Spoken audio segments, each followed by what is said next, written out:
Mga kamangyan, tayo nang maghahanap ng mga sale na mga paninda para isama natin sa grocery na ating ipaparapol sa pangatlong bugso ng pamimigay sa Baliktang Kilik sa inyo ni Kamangyan. Kita tayo ngayon sa No Praise.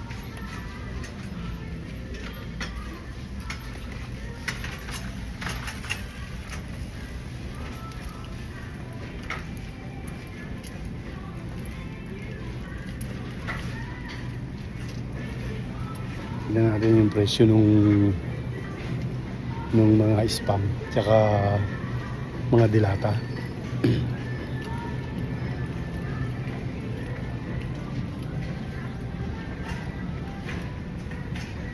Kaya mga presyo mga kamangyan.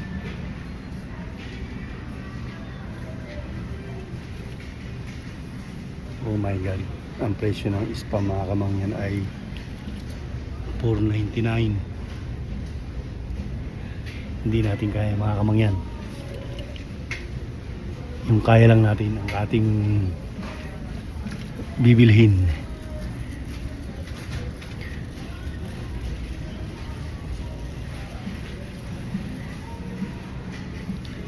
Pero meron na tayong nakuhang holiday ham.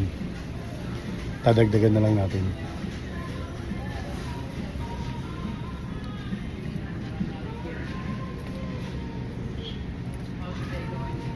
Ito mga kamangyan, 99 cents lang. Kukuha tayo nito ng 10 mga kamangyan. Yan.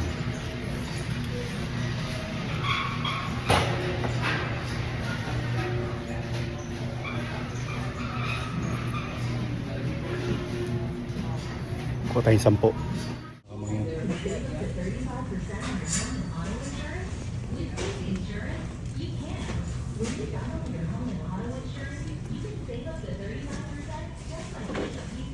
Doon tayo sa mga dilata para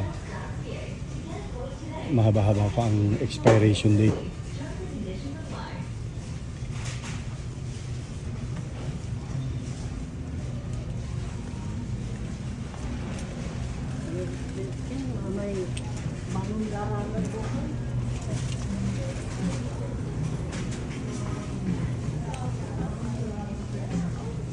Mahaba-haba pa ang expiration date ang kukunin natin mga kamangyan para naman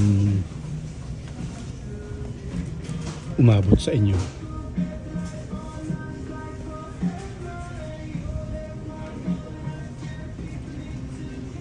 Hindi tayo kukuha ng mga 3 months before expiration kasi yung pagbabagahe pa lang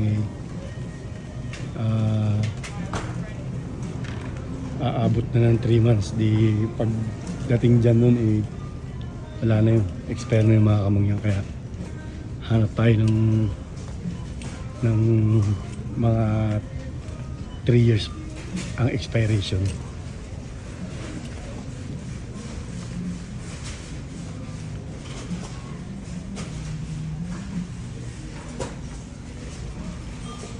Mga pasta mga kamangyan.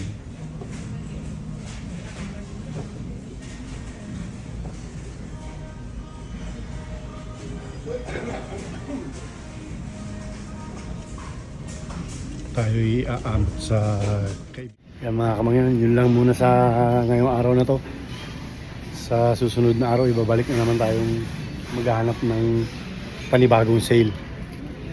Unti-unti lang mga kamangyan, makakaipon din tayo